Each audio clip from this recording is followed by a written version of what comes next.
Le JT des nouvelles techno sur TV5 Monde. Au menu aujourd'hui, faut-il apprendre la programmation informatique aux enfants ?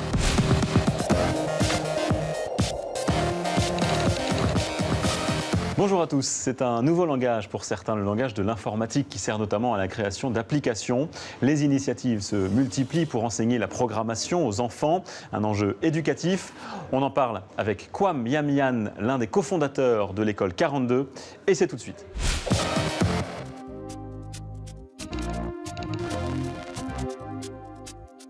Et l'école 42 précisément, nous y sommes. Vous êtes l'un des fondateurs de cette école, Kwam Yamyan, bonjour. Bonjour. Avec également Xavier Niel, le patron de l'opérateur Free.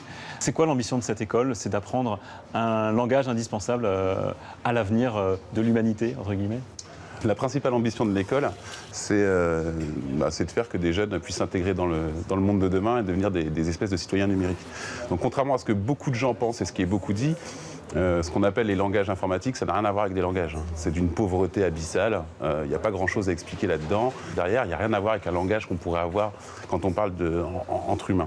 Le code informatique, c'est aujourd'hui ce qui régit le monde numérique. C'est-à-dire que ce soit les gens qui nous regardent au travers de leur TNT, au travers de satellites, qui passent des appels téléphoniques, qui vont sur Internet, qui rentrent dans une voiture, qui voient des feux rouges passer de vert à rouge, n'importe quoi aujourd'hui est fabriqué avec effectivement du code informatique. Et aujourd'hui, l'apprentissage de ce code, réussir à le contrôler, à le maîtriser, c'est réussir quelque part à avoir une vision qui permet de tisser des liens dans ce monde numérique, soit de participer à sa fabrication, soit de comprendre comment est-ce qu'il fonctionne. Donc c'est une matière qu'il faut apprendre dès le plus jeune âge, à l'avenir. Ce n'est pas une matière, c'est une manière de réfléchir. Donc c'est un apprentissage qu'on donne ici aux jeunes. C'est la première étape de ce qu'on souhaite faire à 42. La première étape, c'est de leur amener ce set de compétences intellectuelles qui leur permettent de résoudre des problèmes au travers de l'ordinateur et de sa puissance. Voilà. Donc globalement, si vous voulez, un ordinateur, c'est rapide, c'est précis, mais c'est pas très intelligent. L'humain, c'est pas très rapide, c'est pas très précis, mais c'est très intelligent. C'est comment vous faites pour cumuler les deux, pour qu'ensemble, tout ça, ça crée quelque chose qui soit plus grand que l'un et l'autre.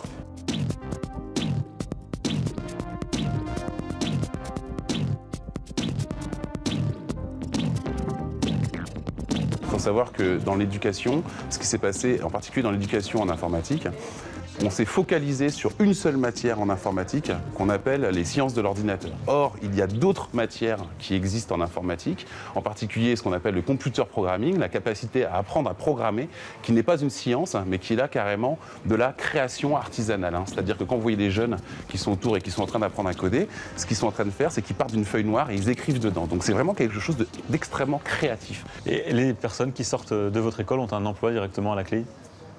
Alors, on n'a pas encore sorti complètement les premiers. Il y a déjà une entreprise qui a dit qu'elle prenait les 1000 premiers. Oui, ils auront tous un emploi à la sortie. Pourquoi ? Parce que c'est des gens qui sont parfaitement adaptés pour vivre dans un monde numérique. Merci beaucoup, Kwam Yamyan. On poursuit cette conversation sur Internet, sur tv5monde.com. À tout de suite. Tout de suite. C'est la fin de ce JTNT. Rendez-vous dimanche prochain sur TV5 Monde.